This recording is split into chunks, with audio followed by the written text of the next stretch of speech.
La maintenance, ça sert aussi à faire durer les équipements et en ce sens, c'est un des piliers de l'économie circulaire.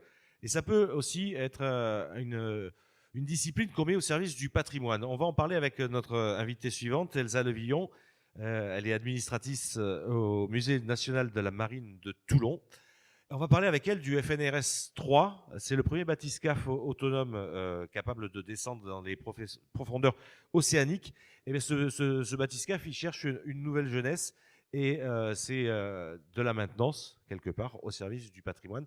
Elsa, vous avez 10 minutes.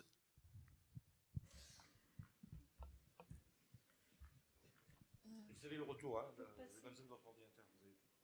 Ok. Pour passer, je fais juste. Voilà, avec les flèches. Ok. Super. Oui, merci beaucoup de m'avoir invité sur ce salon et de m'avoir donné l'opportunité de prendre la parole sur ce sujet, effectivement, qui nous tient à cœur. Alors, je vais essayer d'être brève. Alors, juste pour passer une diapo. Je suis pas sûre de... Ah, non, ça marche pas. Pardon. Voilà. Donc juste pour présenter le Musée national de la marine en vraiment 2 mots. C'est un musée qui est en réseau, hein, donc vous avez le grand musée de la marine qui est à Paris, au Trocadéro, mais ce musée se répand aussi sur le littoral avec 4 antennes, dont l'antenne toulonnaise, le musée de la Méditerranée, donc pour laquelle que je représente aujourd'hui. Alors le bathyscaphe, c'est vraiment l'objet de ma présence ici. C'est vrai que ça peut être peut-être un peu surprenant de voir un musée à ce salon de la maintenance, mais il y a une raison et elle est bonne. Alors déjà pour vous resituer un petit peu le bathyscaphe FNRS 3, qu'est-ce que c'est ? C'est ce petit sous-marin rouge et jaune que les Toulonnais normalement connaissent bien, qui est situé dans les jardins de la Tour Royale, qui est très visible de la rade de Toulon, hein, quand on rentre dans Toulon par la rade. Donc cet objet, en réalité, est un objet de collection du Musée national de la marine. Et c'est vraiment l'objet de ma présence ici. Alors, j'avais une petite présentation un peu pour vous expliquer un peu son histoire et ce qu'il représente et pourquoi il est important. Ça nous tenait quand même à cœur d'en parler. Alors, encore une fois, ça va être assez rapide, mais c'est pour vous donner un petit peu l'idée et vous expliquer surtout pourquoi c'est un jalon de notre patrimoine maritime. Il est vraiment très lié à l'aventure des profondeurs. C'est vraiment un outil d'exploration océanographique. Et cette exploration des profondeurs, elle est assez récente. Et finalement, c'est une aventure qui est très toulonnaise. Les premiers essais, ils remontent aux années 30. Hein. Là, vous avez la sphère de William Bibb. On estime que c'est le premier submersible qui a pu atteindre la profondeur de 923 mètres dans les années 30. Et c'est déjà Jules Verne, hein, c'est l'image à droite, qui estimait que l'avenir de l'océanographie passerait par ces submersibles. Alors, c'est vraiment à Auguste Piccard, qui est le personnage qu'on voit ici à droite, qu'on doit cette aventure des profondeurs. Vous le reconnaissez peut-être, il a inspiré à Hergé le professeur Tournesol. Hein, regardez un album de Tintin, c'est vraiment la même tête. Alors en fait, ce scientifique a d'abord eu l'idée d'aller plutôt très très haut. Il a inventé un ballon stratosphérique qui a battu des records d'altitude. Et il était financé par le Fonds national de la recherche scientifique belge. Et donc, il a appelé son ballon le FNRS, Fonds national de la recherche scientifique. Donc ça, c'est le premier FNRS, qui est un ballon. Ensuite, il s'est dit, en fait, puisque j'ai réussi à faire ça pour aller en haut, je vais faire la même chose pour aller en bas. En fait, c'est très simple. Je vais appliquer le principe de la poussée d'Archimède, et ça, c'est le fonctionnement du bathyscaphe.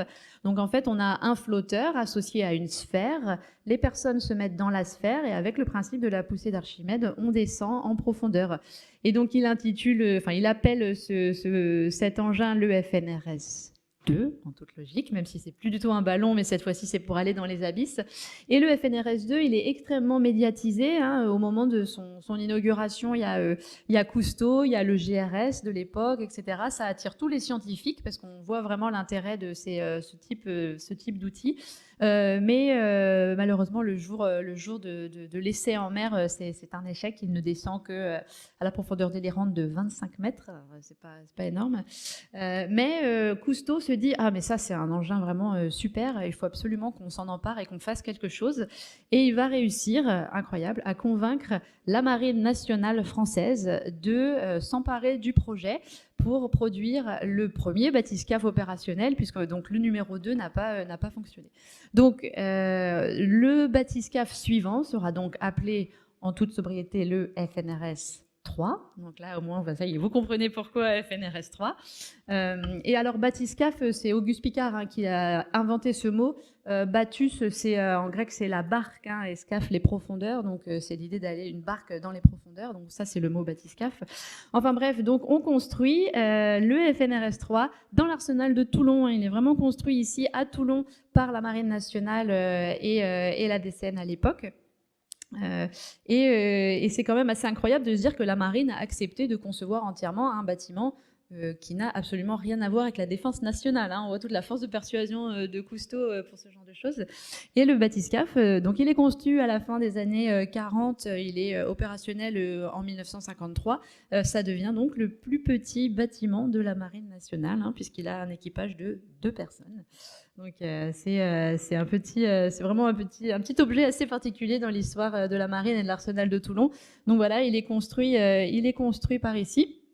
Et alors pour vous expliquer un peu mieux le principe, parce que c'est ça aussi le problème, c'est qu'on ne comprend pas forcément bien comment il est fait. Donc là, vous avez vraiment son plan en coupe, donc avec en fait tout le haut. Alors forcément, comme c'est les marins qui l'ont construit, ils lui ont donné une forme un peu de bateau, mais en réalité, c'est vraiment juste un flotteur dans la partie principale que vous remplissez avec de l'essence, l'essence étant plus légère que l'eau. On a la sphère qui est vraiment donc l'habitacle, là où vont se mettre les scientifiques et le commandant. Et ensuite, tout simplement, donc c'est la poussée d'Archimède, on le remplit de grenaille de fer pour le lester. Il va donc descendre en profondeur. Ensuite, il va explorer un petit peu là où il est. Et quand on veut remonter, en fait, on relâche la grenaille de fer. Et donc, l'essence étant plus légère que l'eau, il va remonter. Donc, c'est vraiment ce principe-là, tout bête, qui est appliqué au bathyscaphe. Alors, il est conçu, donc, comme je vous le disais, en 53. Et en 54, il va battre un record de profondeur. Il va descendre à la profondeur de 4050 mètres au large de Dakar. Et c'est la première fois, c'est vraiment le premier submersible opérationnel qui aura réussi à emmener des êtres humains aussi profond. Et le but, c'est vraiment d'aller voir ce qui se passe dans les abysses, parce qu'on n'avait jamais eu accès à ce milieu-là. À ce moment-là, il faut se dire que les abysses, c'est aussi mystérieux que l'espace. Donc les seules preuves de vie qu'on a des abysses, c'est les poissons qu'on repêche, etc.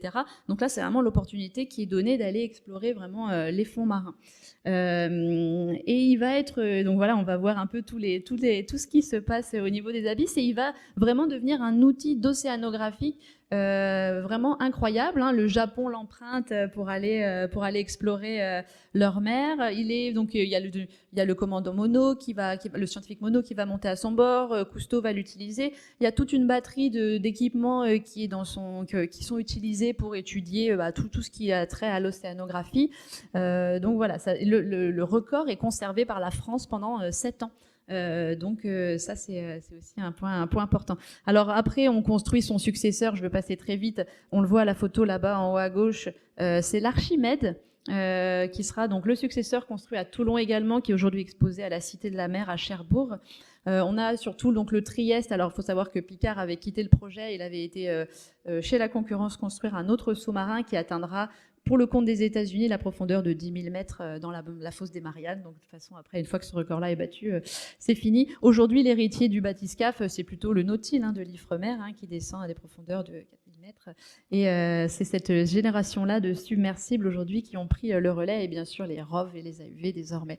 Juste, ça c'était pour la famille Piccard, parce que dans la famille Piccard, je veux donc le grand-père, le scientifique, son fils qui est descendu donc à 10 000 mètres dans la fosse des Mariannes, et son petit-fils aujourd'hui qui, Bertrand Piccard, s'illustre plus dans les airs, mais une sacrée famille d'inventeurs.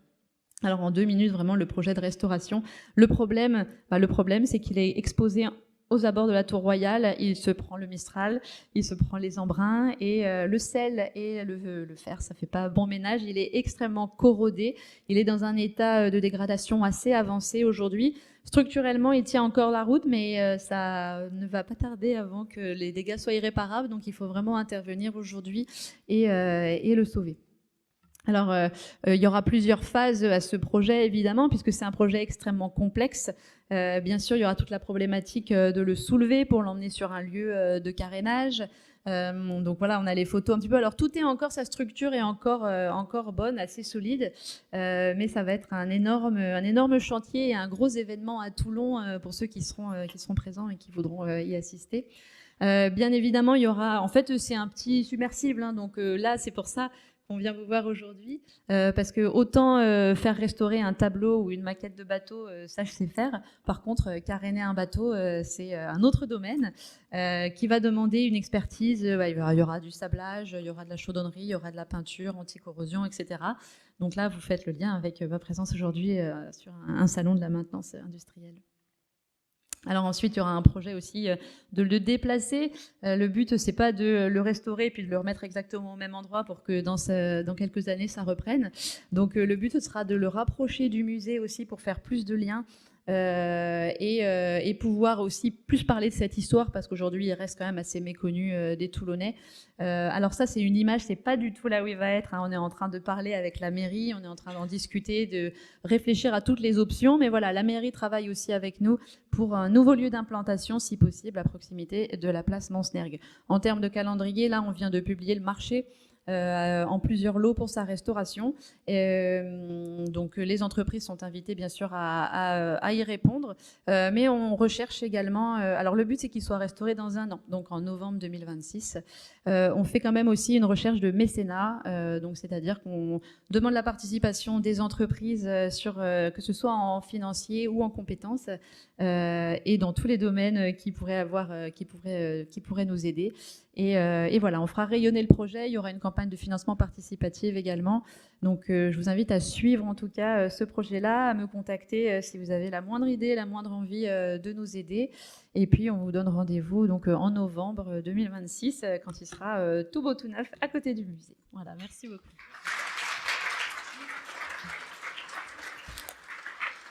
Merci Elsa de cette présentation. Voilà, la maintenance au service du patrimoine, c'est une réalité. Alors c'est d'autant plus une réalité que on a souhaité que vous soyez présente sur le DMF et on a souhaité aussi au nom du DMF vous accompagner dans cette démarche-là. Jean-Yves Bayard, donc le président de l'association DMF, va monter sur scène avec une partie de, l'ensemble de l'équipe aussi, des bénévoles qui sont mobilisés parce que le DMF va participer très concrètement. Mettez-vous dans la lumière et pas dans l'ombre, messieurs et dames. Le DMF a souhaité participer très concrètement à la réalisation de ce projet au service du patrimoine. Je vais chercher un micro de l'autre côté de la scène. Monsieur le Président, voilà le micro.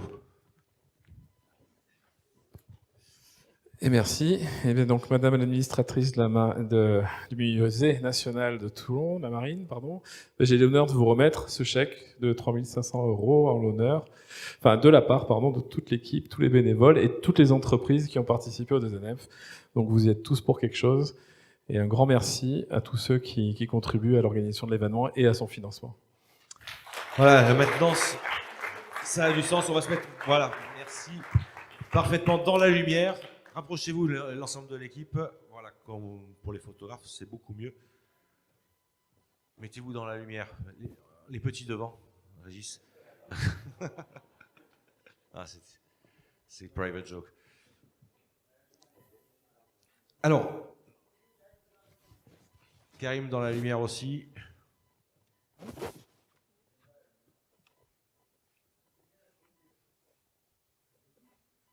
On refera une photo dans le hall, vous inquiétez pas.